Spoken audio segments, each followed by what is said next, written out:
Hi friends, ಎಲ್ರಿಗೂ ನಮಸ್ಕಾರ. ಇವತ್ತು ನಾನು ನಿಮಗೆ ಒಂದು ರೆಸಿಪಿ ತೋರಿಸ್ತೀನಿ. ಅದೇನಪ್ಪ ಅಂತಂದರೆ ಹಾಗಲಕಾಯಿ ಗೊಜ್ಜು. ಈ ಹಾಗಲಕಾಯಿ ಗೊಜ್ಜಿಗೆ ಏನೇನು ಬೇಕು ಪದಾರ್ಥ ಅಂತ ಹೇಳಿ ನಾನು ಇವಾಗ ನಿಮಗೆ ಹೇಳ್ತೀನಿ. ಮೊದಲನೇದಾಗಿ ನೋಡಿ, ನಾನು ಒಂದೇ ಒಂದು ಹಾಗಲಕಾಯಿ ದೊಡ್ಡದು ಒಂದು ಹಾಗಲಕಾಯಿನ ತೊಳೆದ್ಬಿಟ್ಟು ಸಣ್ಣದಾಗಿ ಹೆಚ್ಚಿಟ್ಕೊಂಡಿದ್ದೀನಿ. ಮತ್ತು ಒಂದು 6 ಬ್ಯಾಡಗಿ ಮೆಣಸಿನ್ಕಾಯಿ ತೊಗೊಂಡಿದ್ದೀನಿ. ಒಂದು 2 ಸ್ಪೂನು ಉದ್ದಿನಬೇಳೆ, 1 ಸ್ಪೂನ್ ಮೆಂತ್ಯ, 1.5 ಸ್ಪೂನು ಜೀರಿಗೆ, ಮತ್ತು ಇದು ಬಿಳಿ ಎಳ್ಳು ಅಷ್ಟೇ 1.5 ಸ್ಪೂನ್ ಅಷ್ಟು ತೊಗೊಂಡಿದ್ದೀನಿ. ಮತ್ತು ಇದು ಒಣಕೊಬ್ಬರಿ ತುರ್ಕೊಂಡಿರೋದು ಒಂದು ಚಿಕ್ಕದು ಇದರಲ್ಲಿ ಚಿಕ್ಕ ಬೌಲಲ್ಲಿ ಅದನ್ನು ಅಳತೆ ಮಾಡಿ ಇಟ್ಕೊಂಡಿದ್ದೀನಿ.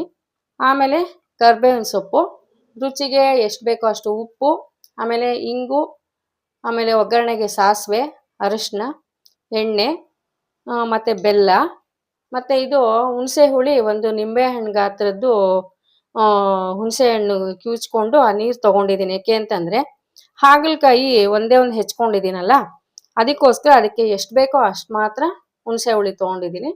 ಇದು ಒಂದು ಸ್ವಲ್ಪ ಕೊತ್ತಂಬರಿ ಸೊಪ್ಪು. ಇಷ್ಟನ್ನು ನಾನು ನಿಮಗೆ ಯಾವ ರೀತಿ ಮಾಡೋದು ಅಂತ ನಾನು ನಿಮಗೆ ಹೇಳ್ತೀನಿ. ಇವಾಗ ನಾನು ಫಸ್ಟು ಒಲೆ ಹಚ್ಕೊಂಡು ನೋಡಿ ಒಂದು ಬಾಣಲೆ ಇಟ್ಕೊಂಡಿದ್ದೀನಿ. ಈಗ ಇದು ಪದಾರ್ಥ ಎಲ್ಲನೂ ಹುರ್ಕೊಳ್ಳೋಣ. ಮೊದಲನೇದಾಗಿ ನಾನು ಉದ್ದಿನಬೇಳೆ ಹುರ್ಕೊತೀನಿ. ಉದ್ದಿನಬೇಳೆ ಒಂದು ಸ್ವಲ್ಪ 2 ಸ್ಪೂನಷ್ಟು ತೊಗೊಂಡಿದ್ದೀನಿ. ಸಾಕು, ಅದಕ್ಕೆ ಈ ಒಂದೇ ಕಾಯಲ್ವಾ ನಾವು ಹೆಚ್ಕೊಂಡಿರೋದು, ಅದಕ್ಕೋಸ್ಕರ ಒಂದು 2 ಸ್ಪೂನು ಉದ್ದಿನಬೇಳೆ ತೊಗೊಂಡಿದ್ದೀನಿ. ಇದು ಇವಾಗ ಸ್ವಲ್ಪ ಕೆಂಪಗಾಗೋವರೆಗೂ ಹುರ್ಕೊಳ್ಳೋಣ. ಜಾಸ್ತಿ ಕೆಂಪಗೆ ಬೇಡ, ಸ್ವಲ್ಪ ಗಮ್ಮಂತ ವಾಸನೆ ಬರುತ್ತೆ, ಅಷ್ಟು ಮಾತ್ರ ಹುರ್ಕೊಳ್ಳೋಣ. ಈಗ ಉದ್ದಿನಬೇಳೆನ, ಈ ಹಾಗಲಕಾಯಿ ಏನಪ್ಪ ಅಂತಂದರೆ ಇದು ಚೆನ್ನಾಗಿರುತ್ತೆ. ಇದು ಶುಗರ್ ಪೇಷಂಟ್ಗಳಿಗೆ ತುಂಬ ಒಳ್ಳೆಯದು ಹಾಗಲಕಾಯಿ. ಇದು ಏನಿಲ್ಲ ಅಂದ್ರೂ ವಾರದಲ್ಲಿ 1-2 ದಿನನಾದರೂ, ಒಂದಿನ ಗೊಜ್ಜು, ಒಂದಿನ ಪಲ್ಯ, ಆ ಥರ ಏನೋ ಒಂದು ಮಾಡ್ಕೊಂಡು ತಿಂದರೆ ಒಳ್ಳೆಯದು. ದೇಹಕ್ಕೆ ಸ್ವಲ್ಪ ಕಹಿ ಸೇರಿದ್ರೆ ಒಳ್ಳೆಯದು. ಬರೀ ಉಪ್ಪು, ಹುಳಿ, ಖಾರ, ಸ್ವೀಟು ಅದೆಲ್ಲನೂ ನಾವು ತಿಂತಾನೆ ಇರ್ತೀವಿ. ಅದ್ರ ಜೊತೆಲಿ ಸ್ವಲ್ಪ ಕಹಿನೂ ಸೇರಬೇಕಲ್ವಾ. ಅದಕ್ಕೆ ನಾವು ಆವಾಗವಾಗ ವಾರದಲ್ಲಿ 2 ದಿನ ಆಗಲಿಲ್ಲ ಅಂದ್ರೂ ವಾರಕ್ಕೆ 1 ದಿನನಾದ್ರೂ ಈ ಹಾಗಲಕಾಯಿ ಏನೋ ಒಂದು ಮಾಡ್ಕೊಂಡು ತಿಂದರೆ ನಮ್ಮ ದೇಹಕ್ಕೆ ತುಂಬ ಒಳ್ಳೆಯದು. ಇವಾಗ ಮೆಂತ್ಯನು ಜೀರಿಗೆ 2 ಒಟ್ಟಿಗೆ ಹುರ್ಕೊಳ್ಳೋಣ. ಬೇರೆ ಬೇರೆ ಹುರ್ಕೋಬೋದು, ಇದೇನು ಬೇಗ ಆಗೋಗುತ್ತೆ, 2 ಒಟ್ಟಿಗೆ ಆಗೋಗುತ್ತೆ. ಹಂಗಾಗಿ 2 ಒಟ್ಟಿಗೆ ಹಾಕ್ಕೊಂಡಿದ್ದೀನಿ. ಇದು ಅಷ್ಟೇ, ಸ್ವಲ್ಪ ಗಮ್ಮನ್ನೋವರೆಗೂ ಚೆನ್ನಾಗಿ ಹುರ್ಕೋಬೇಕು. ಇದಕ್ಕೆ ಹಾಗಲಕಾಯಿ ಗೊಜ್ಜಿಗೆ ಮೆಂತ್ಯ ಹಾಕಿದ್ರೇ ಟೇಸ್ಟ್ ಬರೋದು. ನೀವು ಯಾವುದೇ ಗೊಜ್ಜು ಮಾಡಿರಿ, ಅದಕ್ಕೆ ಸ್ವಲ್ಪ ಮೆಂತ್ಯ ಹಾಕ್ಕೊಂಡ್ರೇ ಗೊಜ್ಜು ಚೆನ್ನಾಗಿ ಬರುತ್ತೆ.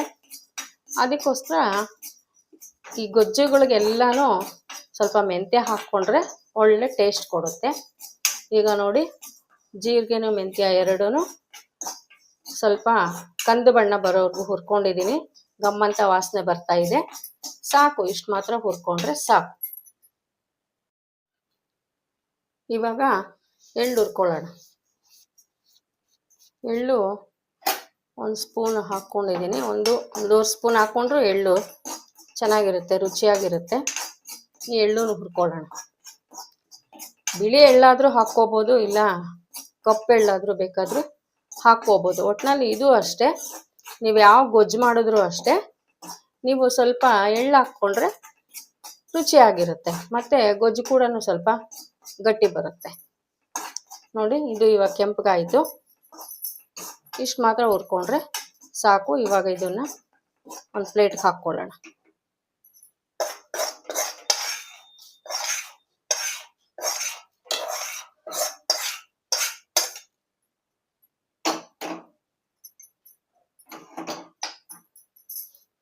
ಈಗ ಮೆಣಸಿನ್ಕಾಯಿ ಹಾಕ್ಕೊತೀನಿ.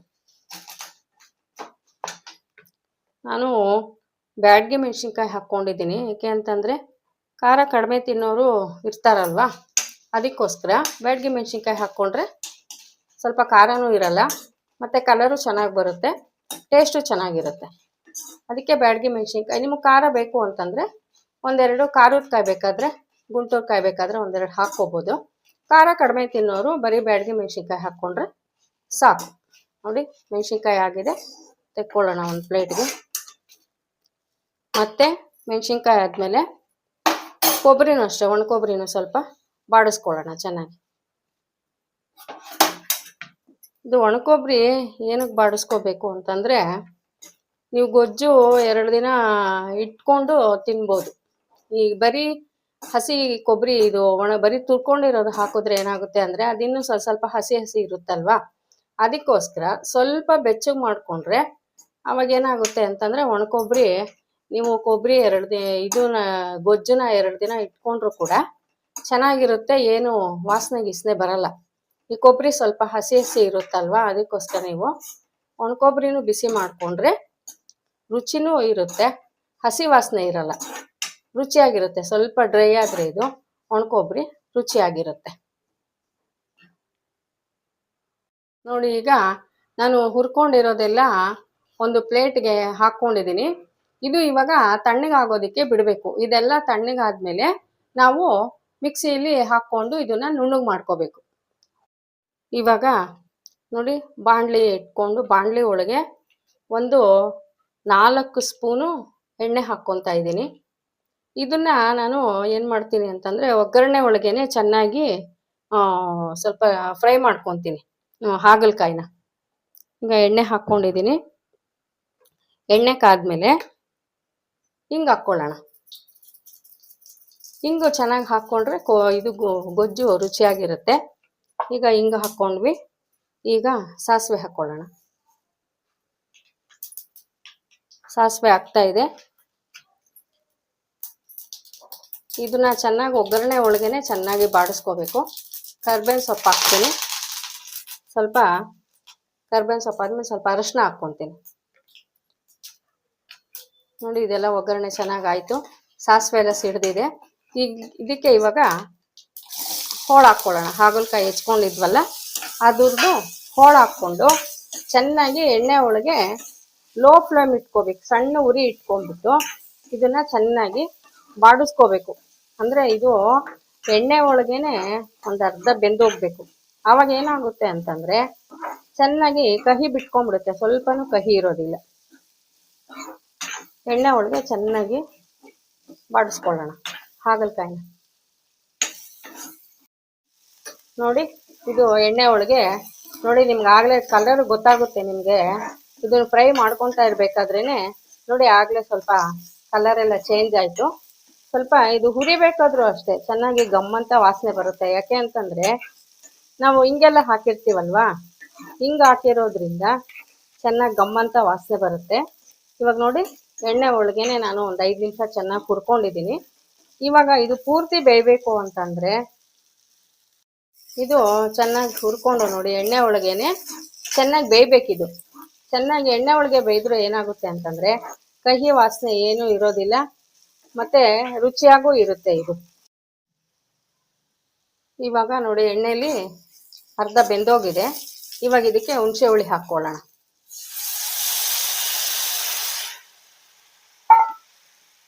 ಹುಣಸೆ ಹುಳಿಲಿ ಇವಾಗ ನಾವು ಚೆನ್ನಾಗಿ ಬೇಯಿಸ್ಕೋಬೇಕು. ಇದರಲ್ಲಿ ಪೂರ್ತಿ ಇವಾಗ ಬೆಂದೋಗ್ಬೇಕು, ಚೆನ್ನಾಗಿ ಮೆತ್ತಗಾಗೋವರೆಗೂ ನಾವು ಬೇಯಿಸ್ಕೋಬೇಕು. ಇವಾಗ ಈ ಹುಣಸೆ ಹುಳಿ ಹಾಕಿದ್ವಲ್ಲ, ಇವಾಗ ಇದ್ರ ಜೊತೆಗೆ ಉಪ್ಪುನೂ ಹಾಕ್ತೀನಿ. ಉಪ್ಪು ಹಾಕಿದ್ರೆ ಏನಾಗುತ್ತೆ ಅಂತಂದರೆ ಉಪ್ಪು ಹುಳಿ ಎರಡೂ ಕೂಡ ಕಾಯಿಗೆ ಚೆನ್ನಾಗಿ ಹಿಡಿಯುತ್ತೆ. ನಾನು ಕಲ್ಲುಪ್ಪು ನೋಡಿ ಎಷ್ಟು ಬೇಕೋ ಅಷ್ಟು ಹಾಕ್ಕೋಬೋದು. ನೀವು ಏನೇ ಅಡುಗೆ ಮಾಡಿ ಫ್ರೆಂಡ್ಸ್, ಅದಕ್ಕೆ ಕಲ್ಲುಪ್ಪು ಹಾಕಿದ್ರೇ ರುಚಿ ಇರೋದು, ಪುಡಿ ಉಪ್ಪು ಹಾಕಿದ್ರೆ ರುಚಿ ಬರಲ್ಲ. ಇವಾಗ ನೋಡಿ ಉಪ್ಪು ಹುಳಿ ಎರಡೂ ಹಾಕಿದ್ದೀನಿ. ಇದು ಚೆನ್ನಾಗಿ ಬೇಯಲಿ. ಅಷ್ಟೊತ್ತಿಗೆ ನಾವು ಆ ಹುರ್ಕೊಂಡಿರೋ ಪದಾರ್ಥ ಎಲ್ಲನೂ ಮಿಕ್ಸಿ ಜಾರ್ಗೆ ಹಾಕ್ಕೊಂಡು ಪುಡಿ ಮಾಡ್ಕೊಳ್ಳೋಣ. ನೋಡಿ ಫ್ರೆಂಡ್ಸ್, ಈಗ ಹಾಗಲಕಾಯಿ ಚೆನ್ನಾಗಿ ಬೆಂದೋಗಿದೆ. ನೋಡಿ ಮೆತ್ತಗಾಗಿದೆ, ಸ್ವಲ್ಪ ಜಾಸ್ತಿ ಮೆತ್ತಗಾಗೋದು ಬೇಡ, ಸ್ವಲ್ಪ ನಾವು ಪ್ರೆಸ್ ಮಾಡಿದಾಗ 2 ಹೋಳಾಗುತ್ತಲ್ಲ ಅಷ್ಟು ಮಾತ್ರ ಬೇಯಿಸ್ಕೊಂಡ್ರೆ ಸಾಕು. ಇವಾಗ ಇದಕ್ಕೆ ನಾನು ಬೆಲ್ಲ ಸೇರಿಸ್ಕೊಡ್ತೀನಿ. ಬೆಲ್ಲ ಮತ್ತು ಇದ್ರ ಜೊತೆಗೆ ನಾವು ಎಲ್ಲ ಪದಾರ್ಥ ಹುರ್ಕೊಂಡು ಪುಡಿ ಮಾಡಿ ಇಟ್ಕೊಂಡಿರ್ತೀವಲ್ಲ, ನೋಡಿ ಇದನ್ನು ಪುಡಿ ಮಾಡಿ ಇಟ್ಕೊಂಡಿದ್ದೀನಿ. ಇದನ್ನ ಹಾಕೋಣ. ಬೆಲ್ಲನು ಮತ್ತು ಇದು ಪುಡಿ ಎರಡೂ ಒಟ್ಟಿಗೆ ಸೇರಿಸ್ಕೊಳ್ಳೋಣ. ಸೇರಿಸ್ಕೊಂಡ್ಬಿಟ್ಟು ಈಗ ಚೆನ್ನಾಗಿ ಮಿಕ್ಸ್ ಮಾಡ್ಕೊಳ್ಳೋಣ. ಇದು ಇವಾಗ ಚೆನ್ನಾಗಿ ಕುದಿಬೇಕು.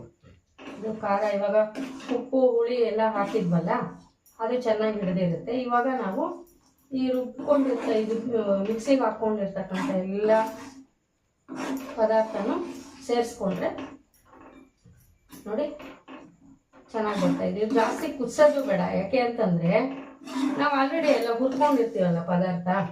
ಮತ್ತು ಜಾಸ್ತಿ ಕುದಿಸ್ಕೊಂಡ್ರೆ ಏನಾಗುತ್ತೆ ಅಂತಂದರೆ ಟೇಸ್ಟು ಚೇಂಜ್ ಆಗಿಬಿಡುತ್ತೆ. ಅದಕ್ಕೋಸ್ಕರ ಒಂದು 2 ನಿಮಿಷ ಕುದಿಸ್ಕೊಂಡ್ರೆ ಸಾಕು.